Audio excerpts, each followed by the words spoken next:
All right, so in this video, we're going to look at stability in the colonies. So the colonies have to stabilize, right?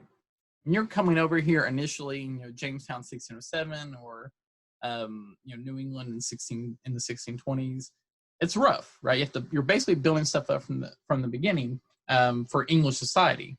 Now there are other cultures already here, as we talked about at the start of the semester, but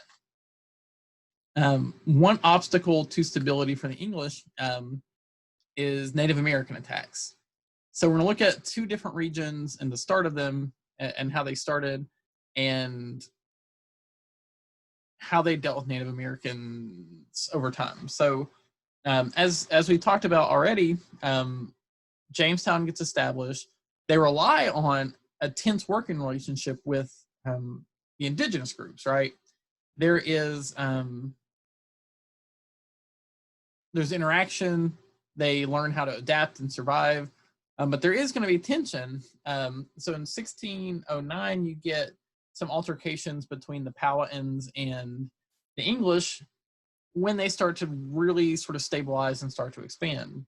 At that point, the chief is Chief Powhatan. Aside from that, and there are sort of skirmishes off and on, but Powhatan has a pretty decent working relationship. It's tense. And there's fear of English expansion, but when he dies in 1618, his brother Opec takes over, and he has a much deeper distrust and dislike for the English, and he really believes that they need to be heavily fought and heavily pushed back. So in 1622, under Opec, you have a series of skirmishes that last for several years, ending around 1644. Known as the Anglo-Powhatan Wars, and it's just basically fighting back and forth between these groups, characterized by really harsh tactics, especially from the English. But by 1644, the coast of the Chesapeake, the coast of the Virginia colony, is largely let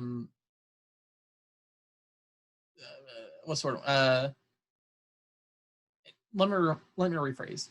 If you're looking at Native American attacks in the Virginia colony after 1645, 1650, you're not looking at the coast, right? Most of the Native American conflicts with the colonists go to the west, okay? After 1645, after the Anglo-Powhatan Wars sort of come to an end, Jamestown and like the coastal areas largely secure from major Native American disruptions. Okay, and that's going to lead to some other problems that we're going to talk about separately with like Bacon's Rebellion a little bit later in the 1670s. But when you look at the growth of New England, okay, it follows a similar pattern. The same way that Jamestown is established, and then within a few years, they establish a major tenet of English political structure with the House of Elected Representatives. In New England, a similar thing happens. The group that comes over travels on the Mayflower. They sign the Mayflower Compact, which is basically governance for the colony. So when you put these two things together, in the Chesapeake with the elected representatives, the next year in 1620, the Mayflower Compact, a written contractual form of government, those are not American institutions. Those are English political structures. So over the course of the next 150 years, what we're going to see in the colonies is how these English political structures evolve in the Americas separately from England. But when we get to the American Revolution, they're not like creating democracy and creating liberty and rights and all those things. They're basing their beliefs on those things in the English political system. Okay. Now, that's early on. That's almost immediate. Now, there are some other similarities, right? Like the formation of an economic system, utilizing a working relationship with indigenous groups to survive. But there are going to be some differences, right? Within the first few years, the agricultural system, economic system, is established in the Chesapeake and southern colonies. And within a few years, the shipping and trade and fish and fur industry is established in New England. right? Those are the basic tenets of each system. They're very separate. They're going to provide differences for us along the way. Now, the groups that arrive at Plymouth and then a few years later at Massachusetts Bay were religious groups. They were escaping persecution in England.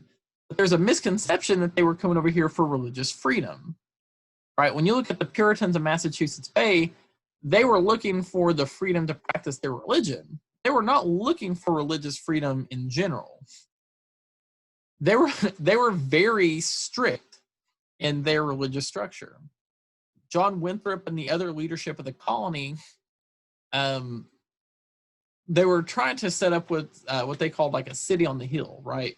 Borrowing biblical references to how you should live and set an example for other people to follow. So the theological beliefs of the Puritans, right? This was already going on in Europe. You had the Protestant Reformation, the English Reformation. You had all these different movements. So the theological beliefs of the Puritans sort of falls in line with that and the challenges of the church that they had. But in the colonies, what they do is they take that structure and belief and they turn it into the governance of the colony. So one really important thing that comes up early on for the Puritans is founding Boston as a center. Now, Boston becomes a major port city, becomes arguably the most important colonial city for the English in North America. But quickly, after this area is established, they continue to get more people coming in and ultimately start getting dissension, religious dissenters, people who disagree with the religious leadership of the colony, like Anne Hutchinson or Roger Williams, that are defected from the colony or excommunicated from the church and the colony. So early on in the colonial period, the most common way to establish a new settlement and resupply and sustain the population is coming from England, like people coming over on ships into these areas. Based on the religious nature of the Massachusetts Bay Colony, if you start disagreeing with that religious leadership and defect from that colony, you start to see like that as a cause to new areas like Rhode Island or Connecticut being established. And then on top of that, around the Massachusetts Bay Area, you get other colonies established that are not religiously founded, but will be populated partially by religious dissenters from Massachusetts Bay. So that's going to be something that's a little bit different from life in the Chesapeake, but one similarity is going to be fighting with Native Americans. So keep this in mind. There's in the Chesapeake, the last major conflict along the coast in the Anglo-Powhatan Wars is 1644. One of the first major conflicts in New England is 1637. So not that long before the last major conflict in the Chesapeake, the first one occurs in New England. That can be explained by the fact that New England is populated second, right? It comes later. So that some of the patterns of development occur later, but some of them are going to occur a little bit more rapidly, and we'll talk about that here down the road. The two major conflicts in New England, however, do raise some important issues for us. The Pequot War in 1637 and King Philip's War in 1675 both include the English siding with some Native American tribes to fight other tribes. So this idea that some people have that the Native American groups in North America were all like one big group, or like why didn't they like all fight the English earlier on? One way to think of it is the Native Americans in North America, they viewed the English sort of as like a separate tribe. So like if the English are upset with the Pequots, then say the Mohegans, who also don't like the Pequots, who have a longer standing history with the Pequots, look at this and say, oh, the English are fighting them. Let me help the English fight them because I also don't like the Pequots.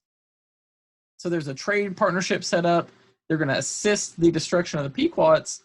and then eventually have to deal with the English when the English turn against them down the road. That's going to be a recurring theme here. That happens in 1637, also happens in 1675. Now, what's significant about King Philip's War in 1675 is it's not just stopping English expansion, it's pushing the English back. This is going to be the last major instance of Native Americans in North America to push the English back to the coast or maybe even beyond. After 1675, most of the coastal areas of North America are firmly established by the British, who have pushed indigenous groups further back, and the coast has been sort of secured, right? Now, the other thing that comes up with King Philip's War is going to be another pattern of development. After the English expand for so long, every so often a group comes up or a leader comes up and tries to unite several tribes together.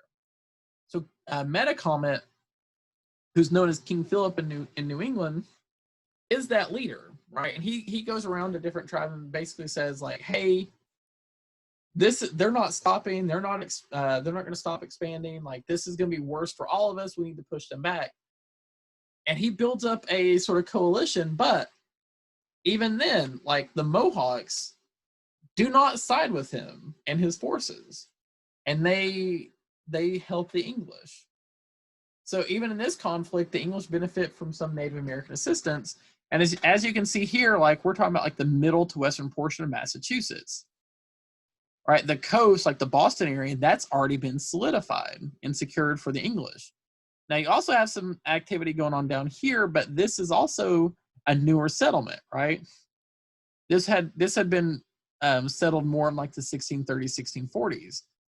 And this area here around Boston is like the primary entry point. So after 1675, all of this sort of coastal land is secured. And when we talk about Native American issues in New England, like we're talking about like the middle to western portion of the colonies, similar to what you saw in the Chesapeake and the other colonial regions. But one thing that is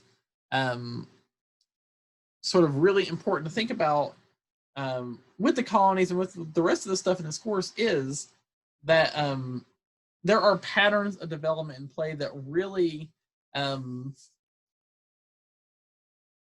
be really helpful to understand like why we have the issues that we have, and also help you understand as a student, like, explain the events as they're happening. And then when the big picture stuff that we're talking about in like the American Revolution and even the Civil War, like this stuff we're looking at in the 1600s, lays the groundwork for all that stuff. So if you can pick this up here now, then you can pick up the rest of the patterns going forward.